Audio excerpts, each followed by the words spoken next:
where we discuss the latest sports topics and report from live events and past events. Today we have Brian Donnelly over at the Izod Center for the Nets versus the Bulls game, where Terrence Williams had a triple-double tonight, the first in a certain amount of years. So let's take it over to Brian. Hey everyone, this is Brian Donnelly reporting live from East Rutherford, New Jersey, where the Nets just beat the Chicago Bulls in a double overtime victory. I'm standing outside here as fans depart the Izod Center for the Nets game Friday night against the Chicago Bulls. In this down season, the Nets 11-68. It's not a good season, but we'll see how fans are hanging in there. But first, let's get to the action. Rookie Terrence Williams led the last-place Nets to the 127-116 double overtime win with a career-high 27 points, 13 rebounds, and 10 assists, and, in the process, became the first Nets rookie to post a triple-double since 2001. The Nets, who improved to 12-67, got the job done despite allowing the Bulls to rally from a 12-point fourth-quarter deficit to take the lead.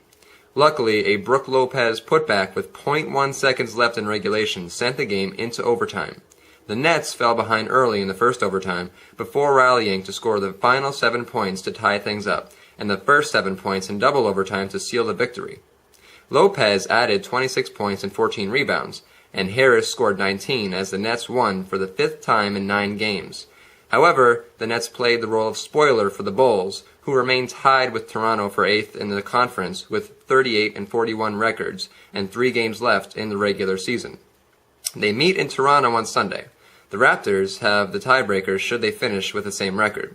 The Nets, on the other hand, have nothing to look forward to except the start of next season. They will, however, be changing location after playing their final game at the Izod Center on April 12th against Charlotte. They will move to the Prudential Center in Newark, New Jersey for the next 2 seasons before making the permanent move to Brooklyn. I spoke with some Nets fans to see what they thought of the Nets' future prospects in Brooklyn. So what's your name? My name is Juan Marquez. And what do you think about the Nets moving to Brooklyn? I think it's a good move. I think that the Nets they need to move to Brooklyn soon so they could get LeBron James. And Jay-Z is from Brooklyn, so I think that's good. I think that the Nets is the best team in the world, and that I'm going to play for them. Sergio Rodriguez could play for the Knicks at Beach, but I could play for the Nets. And do you think they'll improve within the next 2 to 3 years before they move to Brooklyn? I don't know, maybe. My cousin is Pedro from Napoleon Dynamite. Sweet. So what's your name? Eric. And what did you think about tonight's game? Sucked. The Nets won in double overtime. Aren't you excited as a Nets fan? They still suck.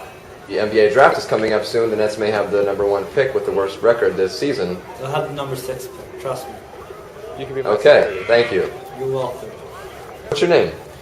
My name is Mohammed Shaif, and I come to the Nets game. Oh, okay. So where were you sitting tonight? I was sitting in the box seat. My father owns a lot of things. And what do you think about the Nets moving to Brooklyn? Is that a good thing? I think it's an okay thing. I have a lot of money in Newark, so I don't like it. Brian, wait a second. I think this guy is the same guy from... Silence! As I was saying, my father owns a lot of things in Newark, so I like to see if he stays in Newark. Is that all? Yes. I love America. For Iona Sportsnet, this is Brian Donnelly.